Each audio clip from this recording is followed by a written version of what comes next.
I would overturn the bed with a stout heart. If any one ever needed a tonic, I think she does. Maybe some of this will reach her. If it does, I hope it will make her cheeks just the lovely pink of the bloom. Oh Lord, if only she hadn't appeared so sick and frightened. What is there in all this world of sunshine to make a girl glance around her like that? I wish I knew. Maybe they will have found her by night. The Harvester began work on the bed, but he knelt, and among the damp leaves from the spongy black earth he lifted the roots with his fingers, and carefully straightened and pressed down the plants he did not take. This required more time than usual, but his heart was so sore he could not be rough with anything, most of all a flower. So he harvested the wild alum by hand, and heaped large stacks of roots around the edges of the bed. Often he paused as he worked, and on his knees stared through the forest as if he hoped perhaps she would realize his longing for her and come to him in the wood as she had across the water. Over and over he repeated, "Perhaps they will find her by night," and that so intensified the meaning that once he said it aloud. His face clouded and grew dark. "Dealish nice business," he said. "I am here in the woods digging flower roots, and a gang of men in the city are searching for the girl I love.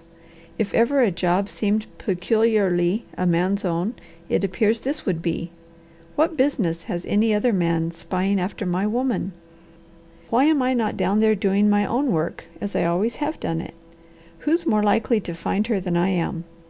It seems as if there would be an instinct that would lead me straight to her if I'd go, and you can wager I'll go fast enough." The Harvester appeared as if he would start that instant, but with lips closely shut he finally forced himself to go on with his work. When he had rifled the bed and uprooted all he cared to take during one season, he carried the roots to the lake shore below the curing house and spread them on a platform he had built. He stepped into his boat and began dashing pails of water over them and using a brush. As he worked, he washed away the woody scars of last year's growth and the tiny buds appearing for the coming season. Belshazzar sat on the opposite bank and watched the operation, and Ajax came down and flying to a dead stump, erected and slowly waved his train to attract the sober-faced man who paid no heed. He left the roots to drain while he prepared supper, then placed them on the trays now filled to overflowing, and was glad he had finished. He could not cure anything else at present if he wanted to. He was as far advanced as he had been at the same time the previous year. Then he dressed neatly, and locking the girl's room and leaving Belshazzar to protect it, he went to Onabasha. "Bravo!" cried Doctor Carey as the Harvester entered his office. "You are heroic to wait all day for news. How much stuff have you gathered?" "3 crops." "How many missing women have you located?" The doctor laughed. There was no sign of a smile on the face of the Harvester. "You didn't really expect her to come to light the first day. That would be too easy. We can't find her in a minute." "It will be no surprise to me if you can't find her at all. I am not expecting another man to do what I don't myself." "You are not hunting her. You are harvesting the woods. The men you employ are to find her." "Maybe I am, and maybe I am not," said the Harvester slowly. "To me it appears to be a poor stick of a man who coolly proceeds with money making and trusts to men who haven't even seen her to search for the girl he loves. I think a few hours of this is about all my patience will endure." "What are you going to do?" "I don't know," said the Harvester, "but you can bank on one thing sure. I'm going to do something.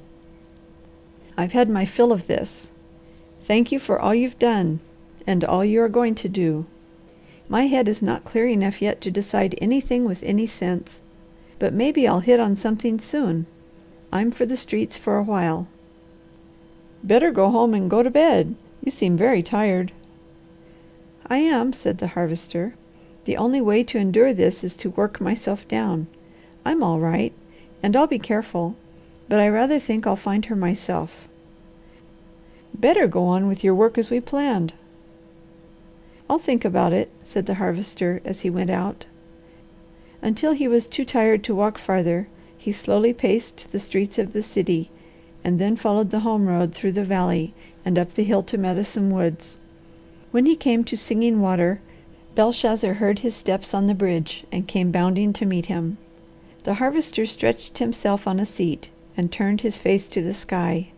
It was a deep, dark blue bowl, closely set with stars, and a bright moon shed a soft May radiance on the young earth. The lake was flooded with light, and the big trees of the forest crowning the hill were silver coroneted. The unfolding leaves had hidden the new cabin from the bridge, but the driveway shone white, and already the upspringing bushes hedged it in.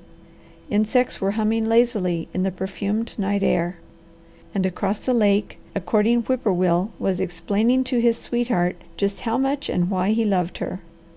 A few bats were wavering in air, hunting insects, and occasionally an owl or a nighthawk crossed the lake. Killdeer were glorying in the moonlight and night flight, and cried in pure, clear notes as they sailed over the water. The Harvester was tired and filled with unrest as he stretched on the bridge, but the longer he lay, the more the enfolding voices comforted him. All of them were waiting and working out their lives to the legitimate end. There was nothing else for him to do. He need not follow instinct or profit by chance. He was a man. He could plan and reason. The air grew balmy, and some big, soft clouds swept across the moon. The Harvester felt the dampness of rising dew and went to the cabin. He looked at it long in the moonlight and told himself that he could see how much the plants, vines, and ferns had grown since the previous night. Without making a light, he threw himself on the bed in the outdoor room and lay looking through the screening at the lake and sky. He was working his brain to think of some manner in which to start a search for the Dream Girl that would have some probability of success to recommend it, but he could settle on no feasible plan. At last he fell asleep, and in the night soft rain wet his face. He pulled an oilcloth sheet over the bed and lay breathing deeply of the damp, perfumed air as he again slept. In the morning, brilliant sunshine awoke him, and he arose to find the earth steaming. If ever there was a perfect mushroom day, he said to Belshazzar, we must hurry and feed the stock and ourselves and gather some. They mean real money. End of chapter 6.